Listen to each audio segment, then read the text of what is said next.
After, my friends, let us pause and reflect on a question that is rarely asked by mainstream media. What happens if the United States enters another recession? Not just in the abstract, not just in the language of Wall Street forecasts or Washington briefings, but in the daily lives of ordinary people. Recession, after all, is not just an economic concept. It is the lived experience of layoffs, foreclosures, shuttered stores, and broken promises after. And when that moment arrives, it will not fall equally across this country. Certain states will carry the weight first, after, and they will carry it heavier than others. That is the inequality baked into our economic system. Now imagine you live in a state where one industry dominates: tourism, oil, tech, agriculture. When the national economy falters, those states collapse faster. Think of Nevada with its dependence on casinos and tourism, or Florida, whose lifeblood is vacationers and retirees spending their pensions. After, when people tighten their wallets, these states don't simply slow, they stagger. Or consider Texas with its oil economy. After, when energy prices tumble during a downturn, entire communities lose jobs, homes, and hope. That is the fragility of a system built on narrow foundations. Let me be clear, this is not an accident of geography, it is the design of capitalism itself. States like Arizona, after heavily reliant on housing and real estate, fall like dominoes when interest rates rise and mortgages become unaffordable. States like Michigan or Ohio, after, still dependent on manufacturing, see factories close their doors once demand falls. States like Louisiana or West Virginia, tied to fossil fuel extraction, after face not only price volatility but also the long-term decline of industries in transition. A recession doesn't just reveal these vulnerabilities, after it magnifies them. And here lies the real hook. Recessions do not hit the wealthy first. They have cushions, stocks, savings, connections. After, recessions hit the working class first. They hit the communities where the local economy depends on one sector. They hit the states where wages were already low, unions already weak, and public services already underfunded. Imagine Mississippi, Alabama, Kentucky, states where poverty is widespread and public investment almost non-existent. When recession arrives, it becomes devastation. Why, then, do we accept an economy so fragile that 10 states can collapse before the others? After, why do we tolerate a system in which the fate of millions depends on the gamble of whether tourists show up in Las Vegas or whether oil prices stay above $70 a barrel? Why do we let a handful of corporations dictate the economic destiny of entire states? This is not resilience, it is vulnerability. After, it is the opposite of security. And yet, every time recession looms, what do the policymakers do? They rush to bail out banks. After, to hand subsidies to corporations, to lower interest rates so that Wall Street can breathe easier. But the states most at risk, the families in Nevada, after, Florida, Texas, Arizona, Michigan, Louisiana, West Virginia, Kentucky, Alabama, Mississippi, they are left to fend for themselves. After, they are told to tighten their belts, while the wealthy tighten their grip. Here is the truth: a recession will come. It is not a question of if but when, and when it does, the pattern will repeat, because we have built an economy designed to collapse in the same places, after, on the same people, every time, unless we rethink how this economy is organized. After, unless we prioritize stability for working people rather than profits for the elite, we will watch the same states, the same families, the same workers fall first, again and again. So let us not talk about recession as if it were a storm that blows in from nowhere. After, a storm you cannot control. Recession is not weather, it is policy. It is the product of decisions made by those in power. And because it is policy, because it is systemic, it can be changed, but only if we confront the system itself. Recessions are never neutral events. They do not strike all regions, after, industries and communities with the same force. They expose inequality in the sharpest and most brutal ways. After, some areas of this country can weather the storm longer, buffered by diversified economies, strong institutions, or the accumulated wealth of their elites. Others, however, stand on far shakier ground. These are the states and communities where one dominant industry provides the bulk of jobs. After, where wages were already lower than the national average, where public budgets were already stretched thin. After, and where workers and families live closer to the edge. When recession arrives, it is these places that collapse first. After, think of the distinction between a state like Massachusetts, with its concentration of universities, medical centers, and technology industries, versus a state like Nevada, whose economy depends disproportionately on tourism and gambling. When consumers cut back on spending in a downturn, families still need health care and students still enroll in universities. But the first thing households eliminate is discretionary spending, trips to casinos, vacations, entertainment. And so Nevada's economy collapses almost overnight. The difference is not geography, it is structure. The economy of one state is diversified and partially protected, while the other is concentrated and precarious. Consider also the reliance on fossil fuels in states like West Virginia, Louisiana, or Alaska. In times of global slowdown, energy prices fall. When oil or coal prices sink, entire regions dependent on extraction feel the shock instantly. Jobs vanish, tax revenues evaporate. After, and communities that have already suffered decades of neglect are plunged further into despair. These states, after, locked into dependence on volatile commodities, lack alternative industries to cushion the blow. After, the volatility of their dominant sector ensures that recession is not just a passing difficulty, it is a devastation. Then we must examine the broader social realities. In states where public investment has long been starved, where education and healthcare systems are underfunded, where infrastructure is neglected, the impact of recession doubles. A shrinking tax base means services are cut just as people need them most. Schools lose funding as unemployment rises. Hospitals are squeezed while medical needs increase, and cities already struggling with poverty fall further behind. The inequality between states grows wider because some entered the downturn already disadvantaged. After, this is why the story of recession cannot be told in national averages alone. Saying unemployment rises from 4% to 7% nationally hides the fact that in some states it may climb to 10% or 12%, while in others it barely moves. Saying GDP contracts by 2% overall masks the collapse of entire local economies where one industry, one source of income, evaporates in a matter of months.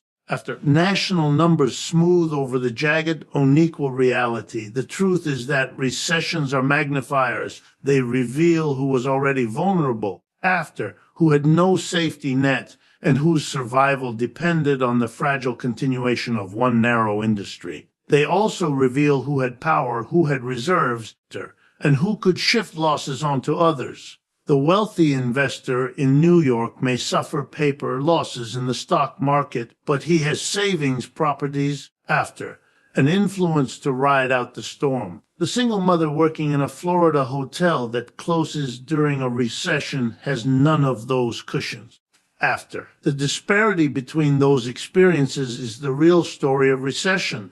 What's most revealing is that these patterns repeat every time. The Great Recession of 2008 hit Nevada, Florida, Arizona, and Michigan harder than states like Massachusetts or Minnesota. The COVID-19 recession slammed tourism-driven economies like Hawaii and Nevada with historic unemployment, while finance and tech recovered swiftly. Each downturn lands first on the same vulnerable shoulders. Each downturn deepens existing inequalities between states and within them. And yet, nothing changes. Policy responses rush to stabilize markets, bail out banks, and keep corporations afloat. While the workers and states at the bottom of the hierarchy are left to fend for themselves. This unequal impact is not the outcome of natural forces nor is it the fault of bad luck. It is the product of an economic system that allows regions to become dangerously dependent on single industries. That discourages public investment, that underfunds social services, and that prioritizes profit margins over human needs. In such a system, recession becomes not only inevitable, but also predictably unequal. Those already at the margins are sacrificed first, while those at the center insulate themselves from the storm. Recessions, therefore, do not simply happen to the United States. They happen in specific unequal ways. They happen faster and more brutally in Nevada than in Connecticut, in West Virginia than in California, in Mississippi than in Washington. To speak of the U.S. entering recession as if it were a uniform experience is to obscure the truth. The truth is that the same crisis plays out differently depending on who you are, where you live, and what industry your livelihood depends on. If we truly understood recessions in this way, we would be forced to ask different questions. Why do we allow whole states to hinge on one fragile industry? Why do we not invest in diversification, in public institutions, in resilience for communities? Why is the burden of every downturn shifted onto the same working class families in the same vulnerable regions while the wealthy remain protected? Until those questions are confronted, recessions will remain unequal events. They will continue to fall first and hardest on those least able to bear them. While others speak of a recovery long before the suffering has ended. When an economic downturn arrives, the question is never whether there will be pain, but rather who will feel it first and who will feel it most. The answer, time and again, is the working class. They are the ones who lose jobs before anyone else, who watch wages stagnate or collapse, who see their homes foreclosed, who cut back on food, health care, and education just to survive. Recessions do not begin in the lives of the wealthy. For them, a recession may be a matter of losing value on a stock portfolio, a temporary decline in property prices, or a dip in investment returns. But for the working class, it is immediate and material: the pink slip, the eviction notice, the empty fridge. That is the stark divide in how this system distributes crisis. Consider the way corporations respond the moment signs of slowdown appear. Their instinct is not to protect workers, but to protect profits. The first cuts come in labor costs. Temporary workers are dismissed. Their part-time staff are laid off, and eventually full-time employees are shown the door. Entire communities lose their sources of income overnight. This is not an accidental outcome. It is the logical result of an economy built to treat labor as a cost to be minimized, not as human beings to be supported. When sales decline, the wealth of executives and shareholders is guarded, while the livelihoods of workers are sacrificed. We must also think about the absence of savings. The vast majority of working families in this country live paycheck to paycheck. Statistics routinely show that a significant portion of households could not cover even a $500 emergency expense without borrowing. So when a recession arrives, when hours are cut or jobs are lost, there is no cushion. Bills pile up, credit cards are maxed, rent goes unpaid. Stress becomes a permanent condition. The wealthy may tighten their belts by skipping a vacation or delaying a luxury purchase, but the working class must decide which necessity to forego: electricity, medicine, or food.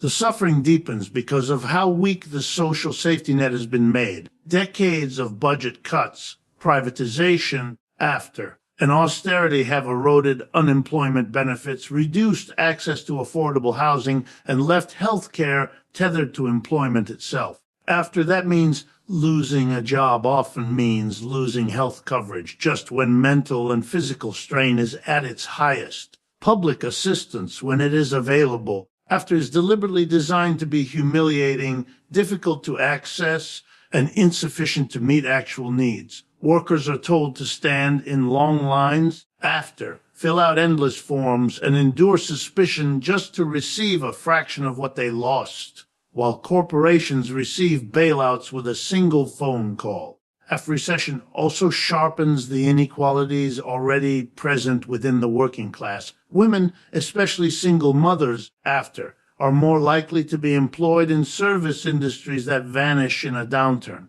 Black and brown workers, who are disproportionately hired last and fired first, experience unemployment rates that soar far higher than the national average during recessions. Immigrant workers, often in informal or precarious jobs, are left entirely outside of official protections. Thus, while all working people suffer, some suffer far more, bearing the weight of compounded inequality. Meanwhile, the wealthy not only survive recessions, they often find ways to profit from them. As housing prices collapse, investors with cash reserves swoop in to buy homes on the cheap, turning them into rental properties and deepening the housing crisis for the very workers who lost those homes. As businesses close, after larger corporations acquire their assets at discount prices, consolidating power further. What is destruction for the working class becomes opportunity for the wealthy. The crisis is redistributed upward into new forms of wealth. The irony is that it is the labor of workers that sustains the economy in the first place. It is their wages that create demand for goods and services, to their work that produces the wealth corporations enjoy. Yet in every downturn, it is precisely those people who are cast aside first. They are told the recession is an unavoidable fact of nature, as if it were a storm or an earthquake. But this is not nature. It is design. Decisions about who to lay off, who to cut, who to support, and who to bail out are made by those in power. And they consistently shield the wealthy while exposing the working class. We cannot understand recessions unless we understand this reality. They are not shared experiences, they are hierarchies of pain. The recession begins in the lives of the working class long before economists officially declare one, and it lingers long after headlines proclaim recovery, because for many, recovery never comes. Jobs may return but often at lower wages and with fewer benefits. Communities may rebuild, but only partially and with deeper scars. Families may survive, but the debt accumulated during the downturn chains them for years to come. So when we speak of recession, we must stop pretending it is an abstract economic cycle. It is a process of redistribution, of suffering downward and wealth upward.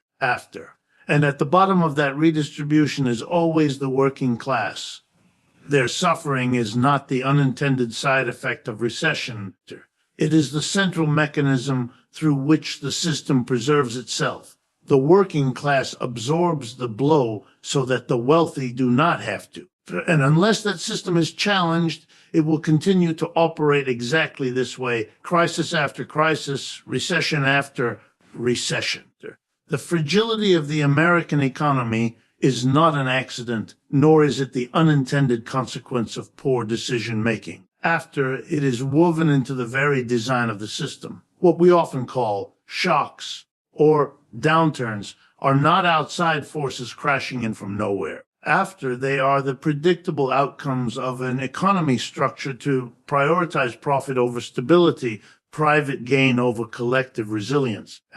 The cracks and collapses we witness every few years are not surprising flaws. They are baked into the architecture. To understand this, one must look at how industries and regions have been organized. States across the country have been encouraged to specialize, to concentrate on a single industry or commodity that promises growth and investment. One state leans heavily on tourism, another on oil, another on finance, another on manufacturing. This kind of economic monoculture is fragile by nature, because when that industry falters, as all industries do in cycles, the entire community falters with it.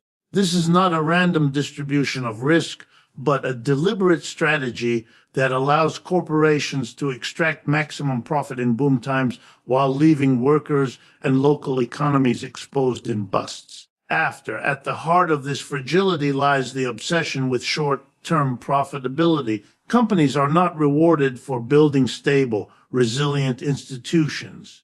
They are rewarded for cutting costs, outsourcing jobs, minimizing wages, and focusing exclusively on quarterly earnings. This relentless pursuit of short-term gains strips away every buffer.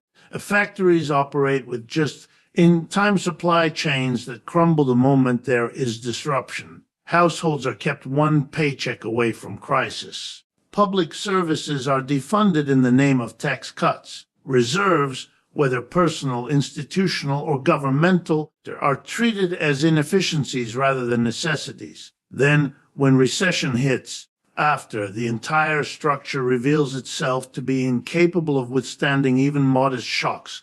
Fragility is also designed into the labor market. Workers are deliberately kept in precarious positions through the erosion of unions, the spread of temporary and part-time work, and the normalization of gig arrangements with no benefits or security. This ensures flexibility for employers, but it ensures catastrophe for employees when economic contractions occur. Millions of workers can be discarded instantly precisely because their jobs were designed to be disposable. The insecurity of employment is not an oversight, it is the point. It gives employers maximum freedom to adjust to downturns, but it places all the risk on the working class. Public policy reinforces this design. Over decades, regulations meant to stabilize the economy, limits on speculation, protections for workers, social safety nets have been dismantled. Each dismantling has been justified in the language of efficiency and growth. But efficiency for whom? Growth for whom? The answer is always the same. For the corporations and wealthy individuals who control investment and production. For the rest of society, this dismantling means vulnerability. When crises erupt, there is little protection left. The system has been stripped bare, and it is working people who face the cold reality of that exposure. Consider, too, the role of debt. Entire sectors of the economy have been built on expanding household, corporate, and government debt. Students are told to borrow heavily for education, families to borrow for homes, consumers to borrow for basic necessities. Corporations leverage themselves to buy back stock or expand production. Local governments issue bonds to fund schools or hospitals. Their debt creates the illusion of prosperity while planting seeds of fragility. When a recession arrives, incomes fall but debts remain, creating waves of defaults, foreclosures, and bankruptcies. What appeared strong in growth years collapses instantly because that apparent strength was built on credit, not on solid foundations. This cycle is not hidden from those who benefit. They know perfectly well that downturns will come, that entire regions will collapse, that millions will lose their livelihoods. But the design of the system ensures that the losses fall downward while the gains rise upward. During booms, profits flow to the top. During busts, after the working class absorbs the costs, the system is fragile for the majority, but remarkably secure for those who designed it. Bailouts, subsidies, and monetary interventions are mobilized not to rescue families, but to stabilize banks and